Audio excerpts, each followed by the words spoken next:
अभी तक मैं जो बात कहता था और कई बार मैंने उसको साबित भी किया है कि उत्तर प्रदेश में कानून व्यवस्था सत्ता की चौखटों पे दम तोड़ चुकी है।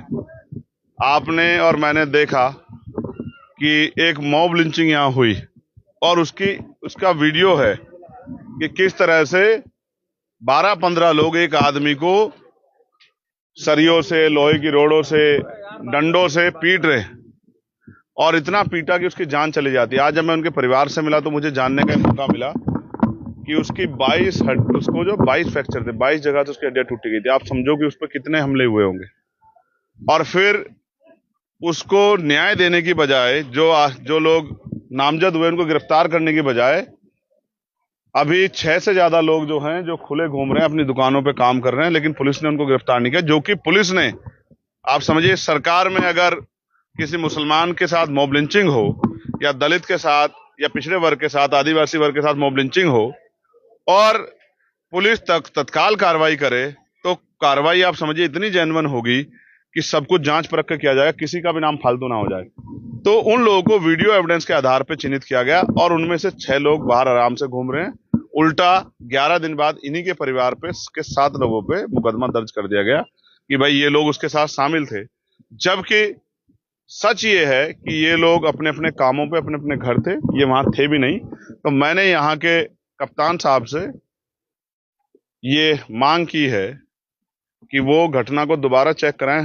हो सकता है इनके साथ चंद्रशेखर आजाद भी वहां हो, और अगर चंद्रशेखर आजाद भी उनकी नजरों में, यहाँ की सत्ता के लोगों की नजरों में आ जाए कि वो भी थे, तो एक मुकदमा दर्ज चंद्रशेखर आजाद पे भी इनके साथ कर दे, सप्लीमेंट्री लगा के। और जब इनको जेल भेजना हो तो मुझे बता दे, मैं भी इनके साथ जेल चलूंगा।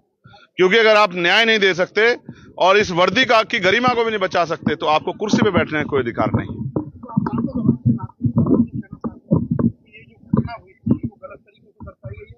घटना तो पुलिस ने सही तरीके दर्शाई। क्या आपने एफआईआर नहीं पढ़ी कि मॉब लिंचिंग हुई है? लेकिन उसके बाद 11 दिन बाद जो मुकदमा हुआ, 11 दिन बाद सत्ता के संरक्षण में, सत्ता के दबाव में जो मुकदमा हुआ, वो कई जनता से दूर छिपा हुआ थोड़ा ही है। वो तो सबके सामने है कि वो मुकदमा किसके दबाव में हुआ। और अगर सही घटना थी तो पुलिस ने पहले दिन, दूसरे दिन, तीसरे दिन, चौथे दिन, 5वें दिन मुकदमा क्यों नहीं दर्ज किया? 11वें दिन मुकदमा दर्ज करने का मतलब यह है कि कुछ लोगों को, सत्ता में बैठे कुछ लोगों ने इतना दबाव दिया कि हमारे अधिकारी जो है उनके आगे कमजोर पड़ गए और वो संविधान की रक्षा नहीं कर पाए। वो अपने जो उन्होंने संकल्प लिया था, प्रतिज्ञा की थी, उसकी रक्षा नहीं कर पाए। उन्होंने एक झूठा मुकदमा जो है दर्ज कर दिया। मैं उनसे मांग करूंगा कि इस झूठे मुकदमे को खारिज किया जाए, खत्म किया जाए, और जो आरोपी हैं जो अभी खुलेआम घूम रहे हैं उनको जो है गिरफ्तार करके जेल भेजा जाए। आप क्या करेंगे?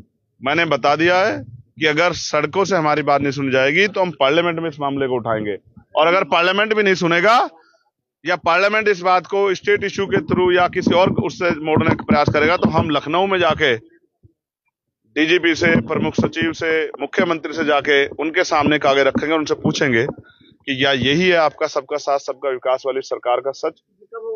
ये बहुत जल्द होगा। आप अपने आप देखना है कि बहुत जल्द आपको होता दिखाई देगा, क्योंकि लोगों को मरने के लिए नहीं छोड़ सकते हैं। एक और ऐसा ही केस जो है घटना, वो मलखान सिंह की भी जो है बताई जा रही है। आप ये देखो, भीड़ को अगर छूट दी जाएगी तो ऐसे तो कल कोई पकड़ के मुझे भी पीट पीट के मार देगा, क्योंकि मैं तो बहुत लोगों की आंखों में किरकिरी हो गया हूं। जब मैं अन्याय के खिलाफ आवाज उठाता हूं दमदार तरीके से, तो जो लोग अन्याय करते हैं उनको जेल जाना पड़ता है, उन पर मुसीबतें आती है, तो वो तो किसी दिन भीड़ से पकड़ के मेरी भी पीट के हत्या कर देंगे।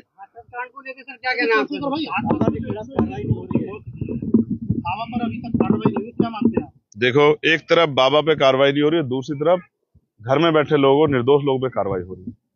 पहली बात तो ये पुलिस और प्रशासन का फेलियर था, जिसको किसी भी कीमत पे भुलाया नहीं जा सकता। इतनी बड़ी भीड़ इकट्ठा हो रही है तो एलआईयू क्या कर रही थी, इंटेलिजेंस क्या कर रही थी? उनके पास इसकी क्यों जानकारी नहीं थी? और जानकारी थी तो उन्होंने उचित व्यवस्था क्यों नहीं की? मुझे ऐसा लगता है कि प्रशासन और पुलिस और सरकार ये जानती है कि वहां वंचित वर्ग की महिलाएं ज्यादा जाती हैं, वहां गरीब लोग ज्यादा जाते हैं, तो वो मर भी जाएंगे तो क्या फर्क पड़ेगा? अगर ये उनकी जान की वैल्यू समझते, जैसे कोई वहां वीआईपी जाता तो वहां एक वीआईपी के लिए कई हजार पुलिस फोर्स लगा के व्यवस्था कर दी जाती, तो उनकी, उस गरीबों की उसमें कोई वीआईपी नहीं था। तो गरीब अगर 100-125 मर भी गए तो सरकार को इससे क्या फर्क पड़ता है? 2-2 लाख रुपए का मुआवजा, क्या कितना पैसे का मुआवजा दिया है?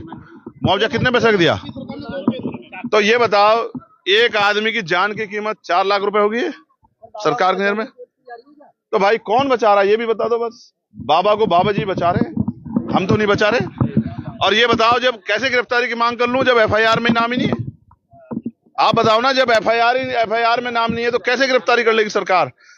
लेकिन यहां तो झूठी एफआईआर भी हो रही है। यही मैं आपको सच बता रहा हूं। मैं जाऊंगा, पीड़ित परिवार से मिलूंगा और मैं मुख्यमंत्री जी से और प्रधानमंत्री से मांग करता हूं। वो तो बहुत धार्मिक लोग हैं, ये तो सिर्फ धर्म के लिए गए थे, भोले बाबा के उसमें गए थे सत्संग में, कि भाई इनकी जिंदगी अच्छी हो जाए, इनकी गरीबी, बेबसी, लाचारी, बीमारी खत्म हो जाए।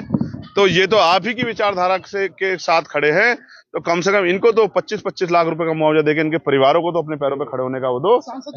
अगर आप ऐसा नहीं करते तो ये भी माना जाए कि आप ये जो धर्म की बात करते हो ये अपनी राजनीति के हिसाब से करते हो। क्या लगता है कि औरंगजेब के परिवार पर प्रेशर बनाना चाहिए? अगर धार्मिक आयोजन हुए, लोग मरे, तो प्रदेश सरकार को जिम्मेदारी लेनी चाहिए। बिल्कुल जिम्मेदार लेनी चाहिए, बिल्कुल जिम्मेदार लेनी चाहिए। अब तो अभी देखिए कावड़ का त्योहार आ रहा है, धार्मिक आयोजन आप कराएंगे पूरी व्यवस्था से, तो धार्मिक आयोजन आपकी सरकार और आपके विचार में तो बहुत मेल है। तो इसलिए मैं सरकार से कहूंगा कि वो इनको गरीब, दलित, पिछड़े वर्ग की महिलाएं समझ के, गरीब परिवारों की महिलाएं समझ के इनके साथ खिलवाड़ ना करें और कम से कम 25-25 लाख रुपए का मुआवजा इन परिवारों को दें। क्या लगता है औरंगजेब और मैंने उसमें अपनी बात रखी है।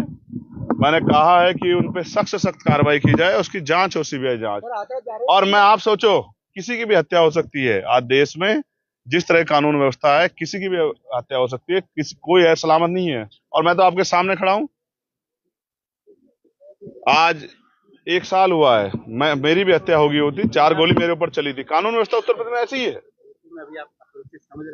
मैं क्या कह रहा हूं, अब मैं असुरक्षित या सुरक्षित, मैं जनता के बारे में सोच रहा हूं।